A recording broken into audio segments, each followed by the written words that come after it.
يخدعنا القدر أحيانا بأحداثه، لكنه يضع فينا تغييرا كنا بحاجة إليه. مقولة قد تنطبق على شخصية مثل شخصية جون ماري بوغلان، أحد أصدقاء الثورة الجزائرية الذين عارضوا سياسة فرنسا الكولونيالية وآمنوا بعدالة القضية الجزائرية. فرنسي الجنسية، من مواليد 1928 بمدينة شالون أون شامبانيا، من أب سويسري ألماني. تختزن ذاكرته اليوم العديد من الأحداث التي تركت بصمات في حياته، يغوص في أعماقها، تبدو واضحة أحيانا وتغيب أحيانا أخرى، لكن ورغم سنه الذي تجاوز 80 عاما إلا أنه يحاول أن يستحضر ماضيه بكل تفاصيله.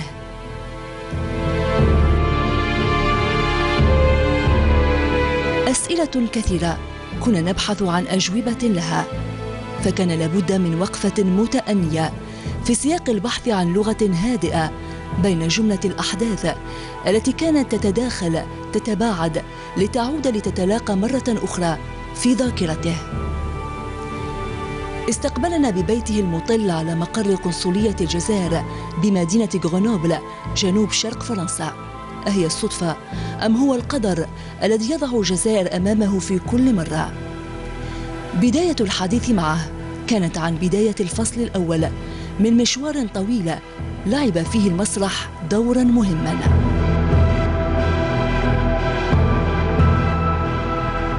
Dans ma ville natale, j'ai découvert un mécène qui avait vu mes premiers travaux de théâtre et qui avait été très lié au mouvement surréaliste.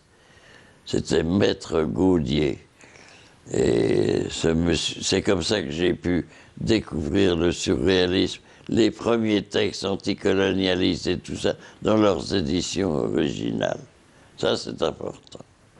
Et Gaudier a été dans ma vie une chose très importante.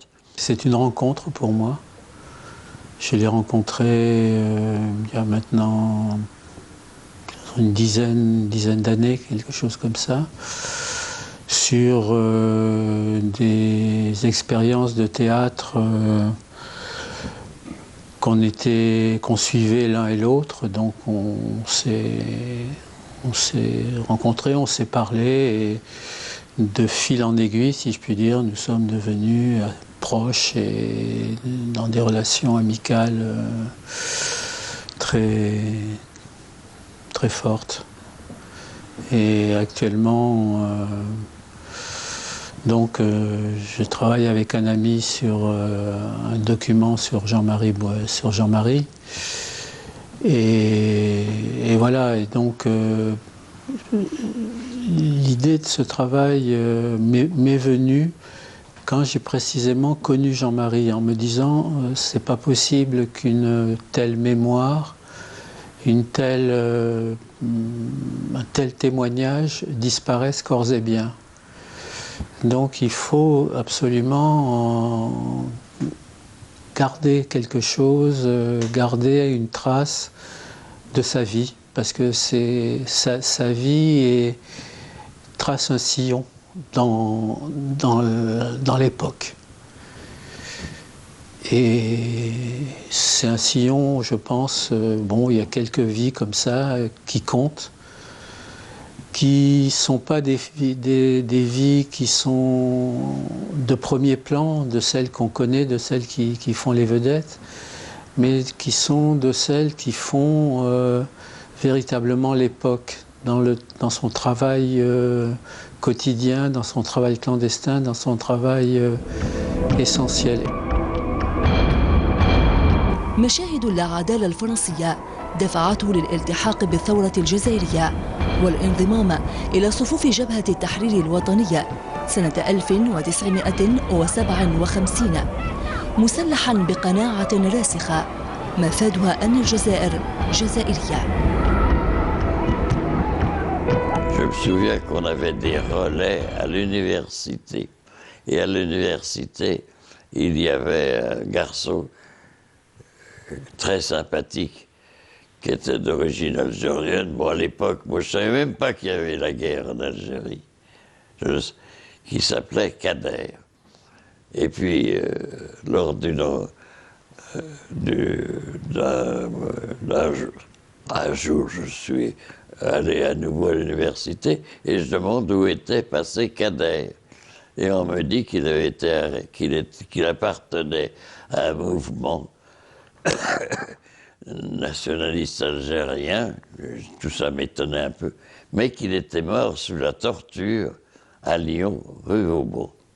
Ça m'a bouleversé, et là-dessus, j'ai dit, ben, écoutez, si je peux vous rendre un service quelconque, je suis à votre disposition.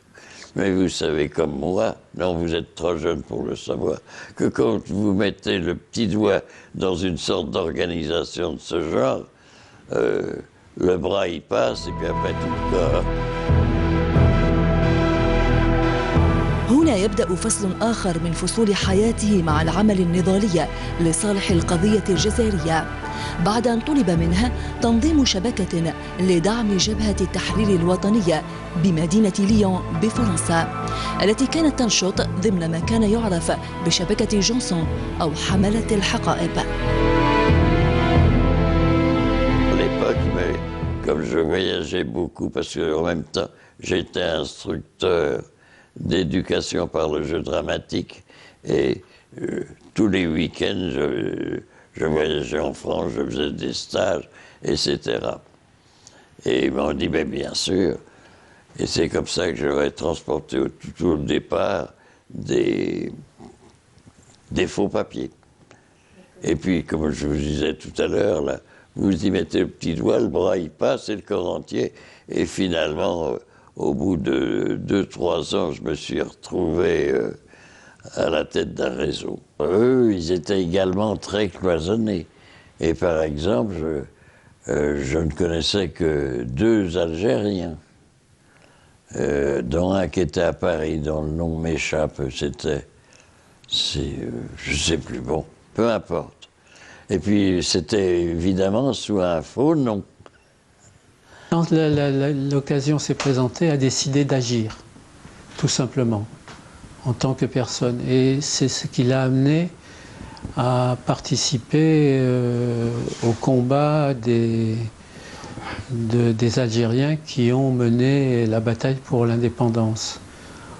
Et en étant ce qu'on a appelé un porteur de valise, c'est-à-dire qu'il a porté pour le FLN des sommes importantes, et je pense que, mais ça vous le savez sans doute mieux que moi, il était une personnalité importante de la résistance algérienne.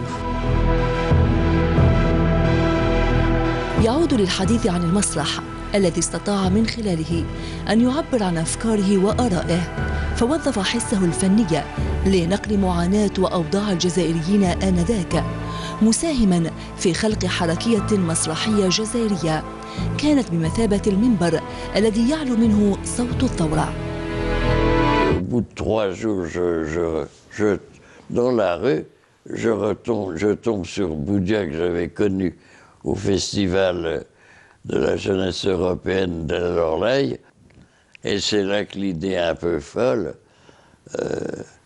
nous a traversé l'esprit, c'est pourquoi ne pas prendre le théâtre, de nationaliser les théâtres, parce que là, à l'époque, à l'indépendance, ça avait été donné à un gérant, je ne sais plus très bien là.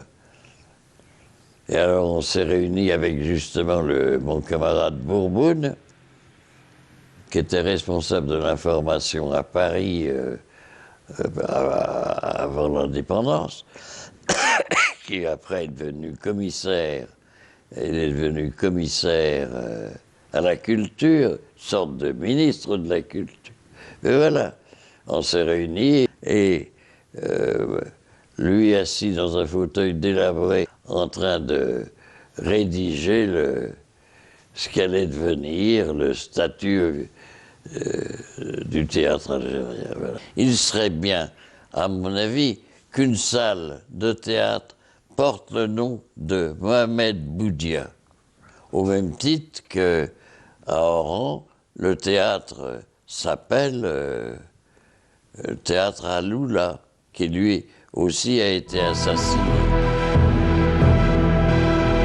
ونظرا لمواقفه تجاه الثورة الجزائرية حكم عليه من طرف المحكمة العسكرية بمدينة ليون سنة 1961 بالسجن لمدة 10 سنوات، فاختار المنفى ملاذا له ليستقر بالمغرب ومنه بالجزائر بعد أن نالت استقلالها سنة 1962. ومن بين القرارات المتخذة في هذه المرحلة تكوين الكوادر المسرحية التي كان لبوغلان دور مهم فيها.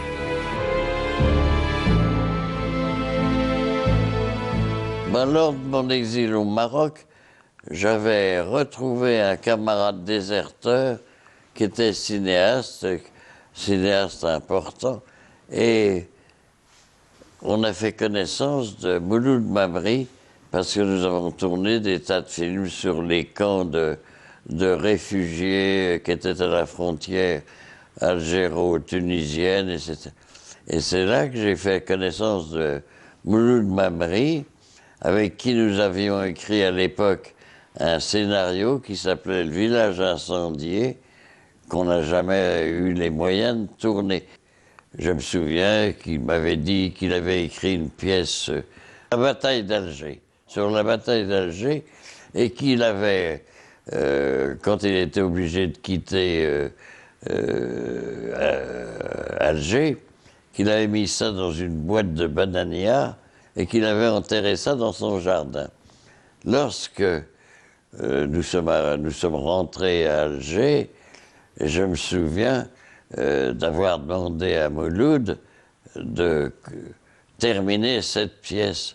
Et ça a été la première pièce montée en français, l'unique pièce jouée en français au Théâtre National. Et je ne sais pas, il paraît même que l'affiche de ce spectacle a disparu. Bon. Et auparavant, j'avais monté au Théâtre National L'exception et la règle de Brecht, en arabe. En arabe. Alors là, c'est assez étonnant.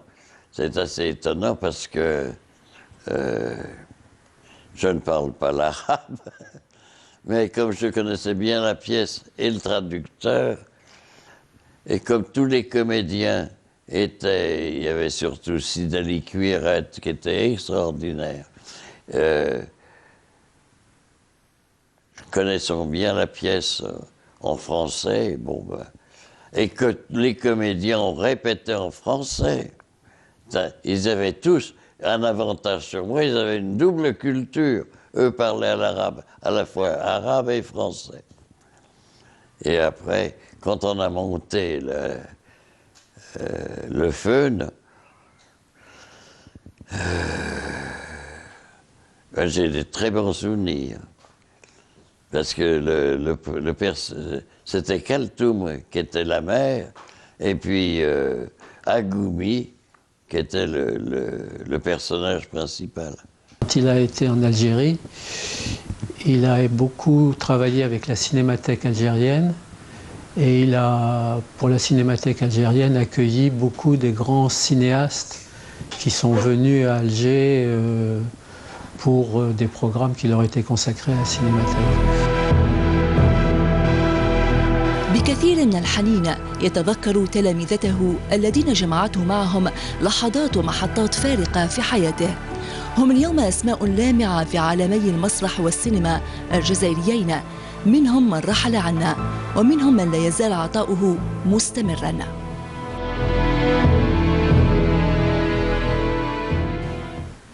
Et tout ça, c'est... Agoumi, j'ai de temps en temps de ses nouvelles.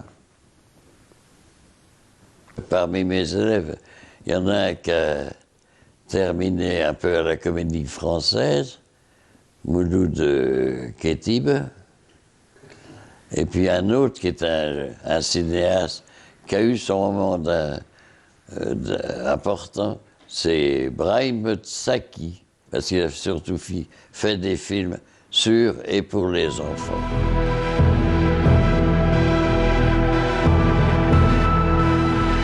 الكاتب ياسين شخصية أثر وتأثر بها، وهو يذكر إلى يومنا هذا بعض التفاصيل التي تعد وثيقة تاريخية مهمة.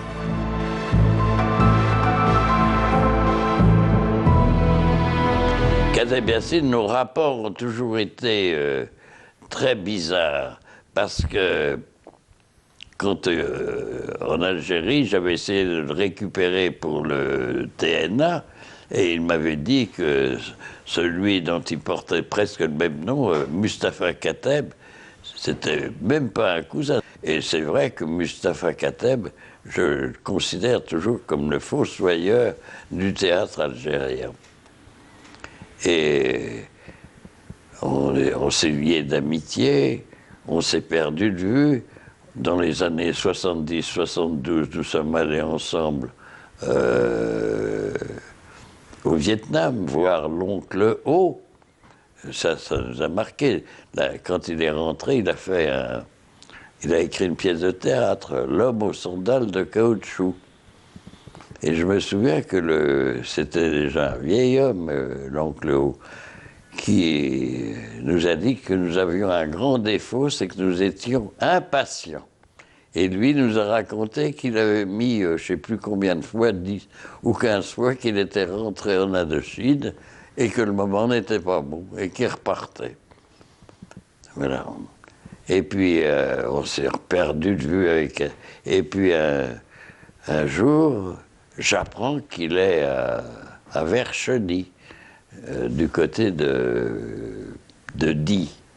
Là, c'est l'Ardèche ou je sais plus. Bon, c'était...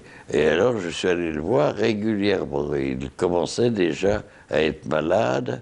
Et puis après, il venait à Grenoble pour des examens toutes les semaines. Et un jour, le professeur Hollard de l'hôpital de Grenoble lui a dit, j'étais témoin, il m'avait demandé de venir parce qu'il allait annoncer que Kateb, que Yassine avait un cancer du sang. Et alors, je me souviens de son regard. Il a dit, nous ferons face, nous ferons face. Et c'est vrai qu'il est mort de fatigue, il n'est pas mort de son cancer du sang, il est mort de fatigue, d'usure. Et son enterrement a été quelque chose d'étonnant. Parce que généralement, les morts ont une figure apaisée. Lui, il était en colère. J'ai jamais vu un mort aussi en colère. Et après, j'ai eu l'explication. Parce que ce Mustapha Kateb est mort le même jour et tous les deux ont pris le même avion. Donc il avait dû voir ça. C'est pour ça qu'il était en colère. Oui. تعلقه بالجزائر تترجمه عدة أشياء، منها هذه اللوحة التي لفتت انتباهنا على أحد جدران بيته للفنانة التشكيلية الجزائرية بايا. سألناه عنها فكان للوحة قصة أخرى. Baïa aussi, c'est une histoire assez curieuse. À l'époque, je dirigeais comment ça s'appelle, le DEC, le département environnement et communication de la SNS. Et la SNS partait en mission au Japon. Et il m'avait demandé d'acheter des tableaux. Et à l'époque, un ami qui était Maison Seule, qui était le conservateur du musée, m'avait dit, ben voilà, il y a les Bayas que je ne connaissais pas du tout, et on lui a acheté une dizaine de Bayas. C'est comme ça que j'ai fait sa connaissance, et elle m'a donné celui-là.